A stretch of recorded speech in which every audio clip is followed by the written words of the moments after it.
Bom dia, queridos. Meu nome é Luiz Carlos, sou pastor da Igreja Vida Nova, no Jaguaré, em São Paulo, e tenho compartilhado os salmos, e hoje é o Salmo 65, o Salmo de Davi, que dá ações de graças por bênçãos recebidas a Deus. Diz assim: A ti, ó Deus, espera o louvor em Sião, a ti se pagará o voto.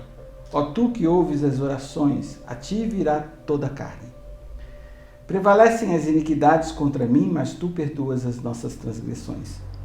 Bem-aventurado aquele a quem tu escolhes e fazes chegar a ti, para que habite em teus átrios. Nós seremos satisfeitos da bondade da tua casa e do teu santo templo. Como coisas tremendas de justiça nos responderás, ó Deus da nossa salvação. Tu és a esperança de todas as extremidades da terra e daqueles que estão longe sobre o mar. O que pela sua força construiu os montes, cingindo de fortaleza. O que aplaca o ruído dos mares, o ruído das suas ondas e o tumulto das gentes. Os que habitam nos fins da terra temem os teus sinais. Tu fazes alegres as saídas da manhã e da tarde. Tu visitas a terra e a refresca. Tu a enriqueces grandemente com o rio de Deus, que está cheio de água. Tu lhe dás o trigo, quando assim o tens preparada. Enches de água os teus sulcos, regulando a sua altura.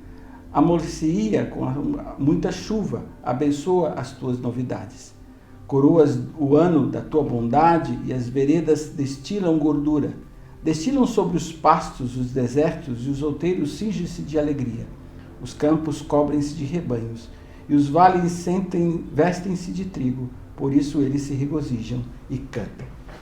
Israel é um país que é do Oriente Médio, é quase um semiárido lá hoje.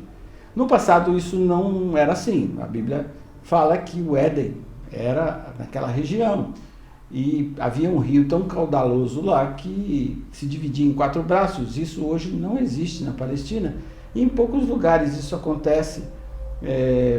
Acontece, por exemplo, na África, em alguns lugares, quando há as enchentes, mas os desertos estão logo ali na frente e tragam a força daquele rio. Mas o rio que a Bíblia fala do Éden era um rio que se dividia em 4 braços.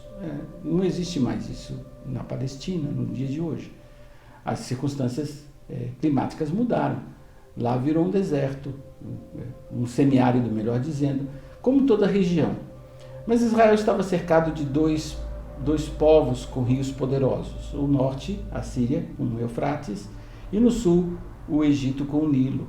E esses reinos eram arrogantes, soberbos. A gente vê pelas descrições da Bíblia como era a postura desses reinos, porque tinham assegurado o seu suprimento de água pelos rios, vindo das montanhas.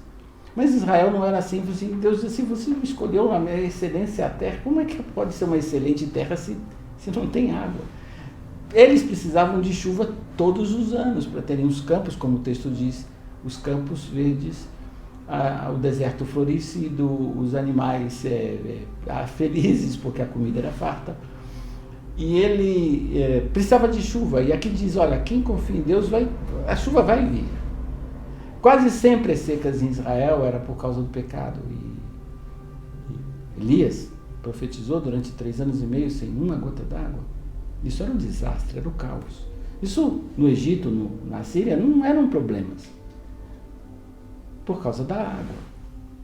Mas em Israel, eles precisavam pôr o joelho em terra para que a bênção pudesse vir.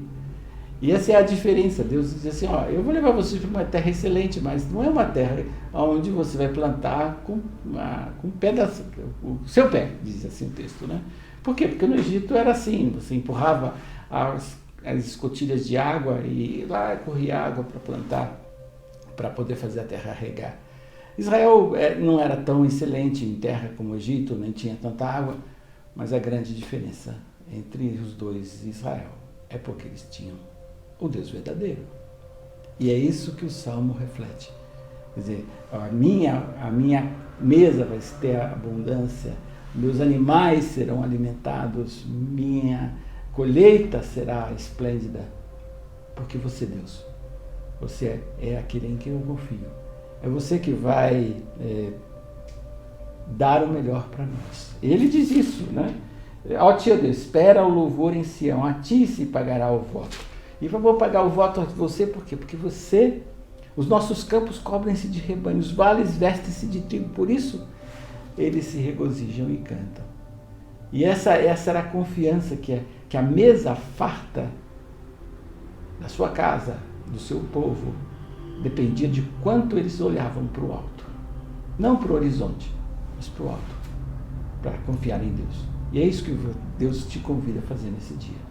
Confia no suprimento divino e descansa que Ele vai cuidar de você todos os dias. Deus te abençoe.